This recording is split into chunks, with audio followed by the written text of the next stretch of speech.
네, 오늘 첫 번째 대선 시그널에서는 김대식 국민의힘 선대위 대외협력본부장 전화로 연결해서 자세한 얘기 나누겠습니다. 의원님 연결돼 계시죠? 네, 안녕하세요. 네, 안녕하세요. 음, 하와이에서도 한번 전화 연결했었는데 예, 이번에도 계속 그렇습니다. 지역에 계시는 바람에 전화로 예, 오셨습니다.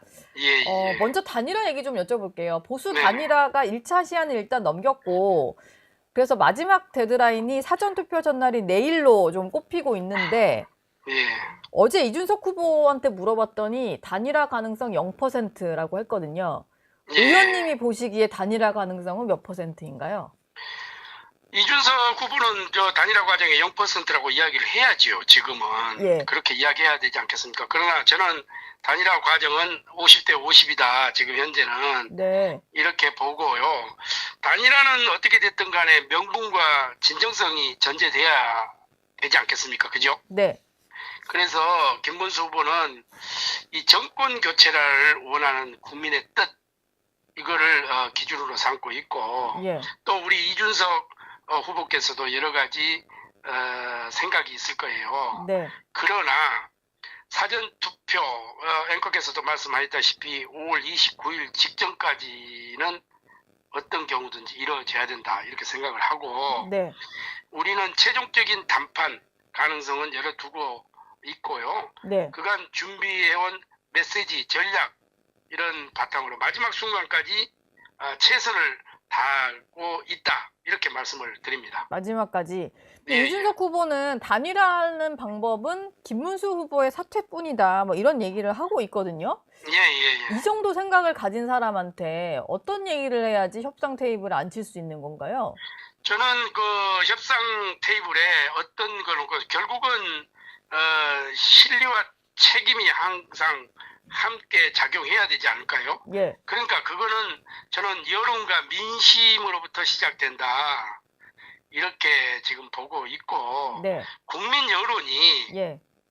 야 이거 한번 해봐야지 이거 안 해서 되겠느냐 결국은 표가 이게 분산이 되면은 우리가 패배가 불보듯 뻔한데 네. 이건 누가 책임을 질 것이냐 국민들한테 역사적으로 죄를 지을 것이냐 네. 이런 그 열망이 높다 이렇게 보고 그래서 그 국민과 그 민심의 그 여론의 압박 요게 저는 작용을 해야 이 가능성이 있다 이렇게 보고 유일한 카드 역시 저는 뭐니 해도 국민 여론이다 이렇게 보고 있습니다. 예.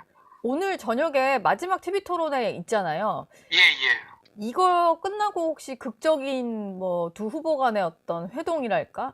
이런 게 좀 있을 수 있다고 보시나요?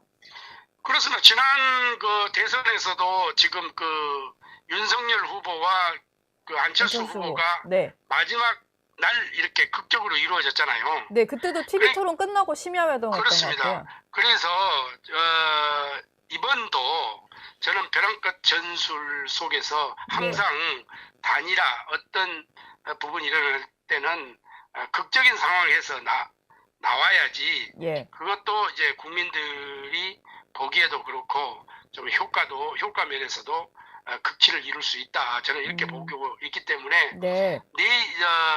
내일 밤까지 마지막까지 최선을 다해야 되겠죠. 예. 지금 이제 김대식 의원님께서 미국 하와이에 특사단으로 다녀오신 이후에 홍준표 전 시장이 올린 글이 또 화제가 됐었는데 지난 주말에 예. 이준석 후보에 투표하는 것은 사표가 아니라 미래에 대한 투자다 이런 얘기를 했어요. 예. 여기에 대해서 의원님은 단일화에 방점을 둔 달래기다 이렇게 해석을 하셨는데 예. 이런 해석 말고 이제 이 글을 쓴 진짜 의미에 대해서 혹시 홍 전 시장이 이게 직접 들으신 얘기가 좀 있나요? 저하고는 이제 소통을 하고 있기 때문에 그런데 예. 자, 왜 이런 걸 쓰셨어요? 네. 홍 시장의 진위는 네. 어떻게 보면은 지금 이준석 후보와 가장 소통이 잘 된 분 중에 한 분이잖아요. 예.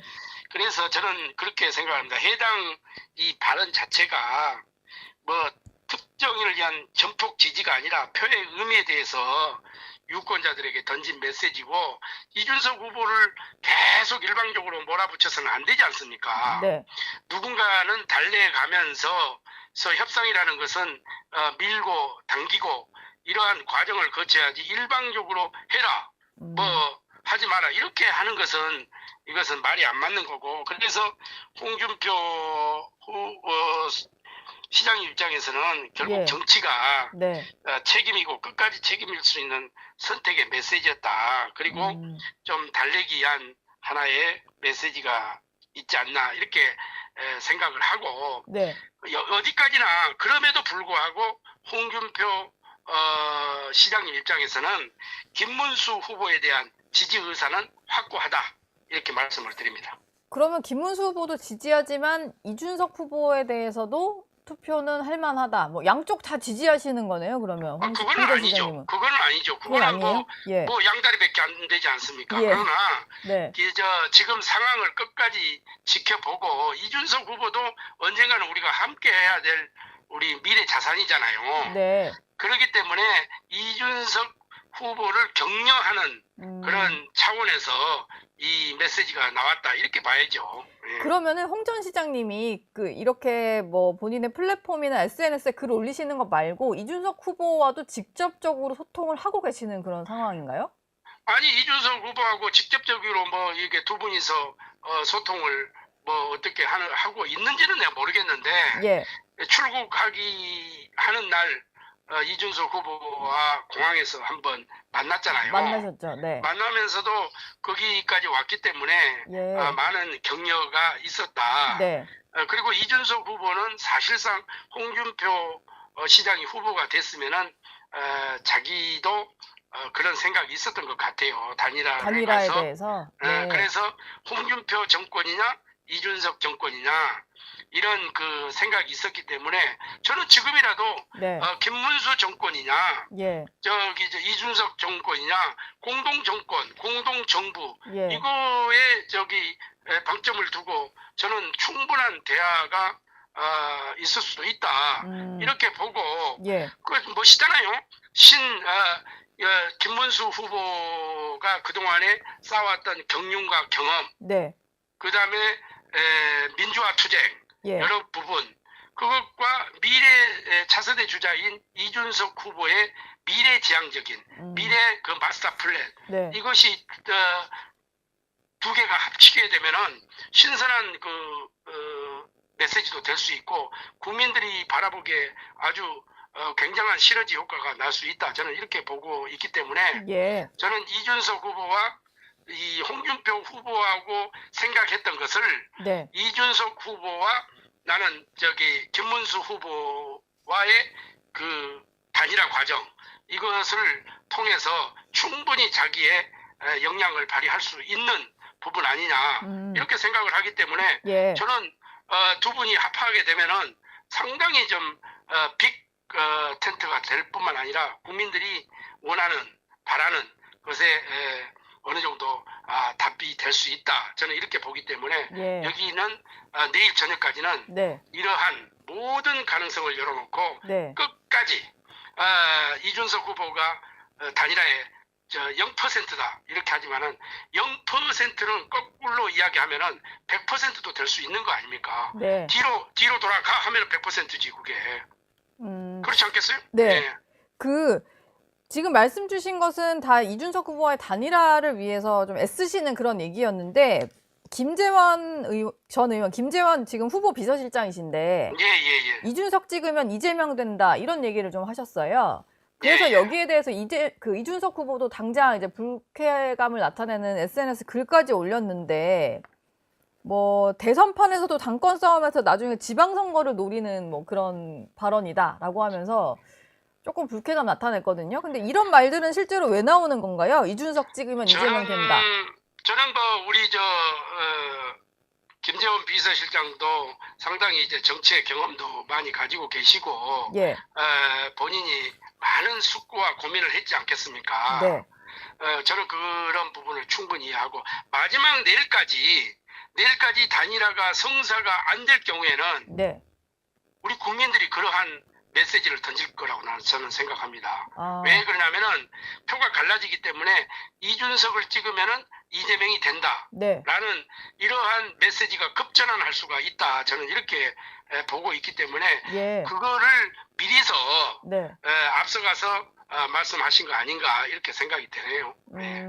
정말로 안 됐을 때는 저렇게 얘기를 해서 사표 방지 심리를 좀 자극해야 되니까 나온 말이다. 뭐 이런 저는 말씀이신 것 그렇게 이해를 하고 있습니다. 예. 예, 예. 지금 부산에 계실 것 같으니까 저희가 마지막으로 부산 지역 민심에 대해서 좀 여쭤볼까 하는데요. 예, 예. 내일부터는 여론조사 공표 금지 기간에 들어갑니다. 그래서 오늘 발표된 여론조사 아마 이게 마지막으로 나오게 된 여론조사가 아닌가 싶은데 오늘 나온 조사 결과를 보면은 이게 동아일보가 리서치에 의뢰한 결과고요. 예. 삼자 지지도를 보면 지금 전체 삼자 지지도는 이재명 후보가 45.9, 김문수 34.4, 이준석 후보가 11.3%로 나오거든요. 예. 근데 부울경으로 넘어가면 이재명 후보와 김문수 후보의 격차가 거의 나지가 않는 상황이에요. 예, 예, 예. 지금 부산 민심이 좀 이 정도로 위험한 건지 좀 여쭤보고 싶거든요. 저는 그렇습니다. 지금 보수의 성지가 어떻게 보면은 TK, PK잖아요. 예. 그런데 TK는 확고한 그런 경향을 보이고 있지만은 PK는 조금 흔들림이 있었던 것은 사실입니다. 예. 그런데 제가 지금 지역에 아침 새벽부터 밤 늦게까지 이렇게 지역을 돌면서 네. 뚜벅이 인사를 하고 있거든요. 예. 그러면서 이제 민심을 들어보면은 작년에 우리가 국회의원 총선거가 있었지 않습니까? 네. 그때도 이러한 현상이었거든요. 예. 그래서 굉장히 이 낙동강 벨트가 위험하다. 우리 지역구가 부산 사상구이기 때문에 이 낙동강을 끼고 있거든요. 네. 그 낙동강을 끼고 있는 사하, 사상, 강서, 김해 이쪽으로 쭉 양산까지 이렇게 펼쳐지는데 네. 작년 분위기보다 좀 더 나은 것 같아요. 이번 주가 들어와서. 그러면은 PK도 이제 뭉치기 시작한 건가요? PK도 저는 결집을 했다고 생각을 하고 예. 작년에 이제 낙동강 벨트가 다 이룰 것이다. 이렇게 언론에서도 주목했고 또 정치 전문가들도 주목을 했는데 네. 결국 뚜껑을 열어보니까 18석 중에서 17석을 우리가 부산에서 석권을 했습니다. 네. 네, 그렇기 때문에 이 선거는 누가 절박하느냐, 누가 절박한 심정으로 선거에 뛰느냐에 따라서 저는 결과가 나온다. 네. 이렇게 보고 예. 어떻게 됐든 간에 지금 여론조사는 저도 여의도 연구원장을 했기 때문에 여론조사를 높이 평가를 합니다. 네. 여론조사는 과학이잖아요. 예. 그렇지만은 실질적으로 하위 보수들이 굉장히 존재하고 있다. 저는 그래서 이번에는 한번 진짜 제대로 해볼 만한 선거 아니냐. 네. 그리고 부산도 의외로 생각보다 높게 나타날 수 있다. 저는 이렇게 보고 있습니다. 예, 알겠습니다. 지금까지 김대식 의원 연결해봤는데 마지막까지 건강 챙기면서 선거운동 하시길 바랄게요. 예, 감사합니다. 네, 오늘 연결 감사합니다.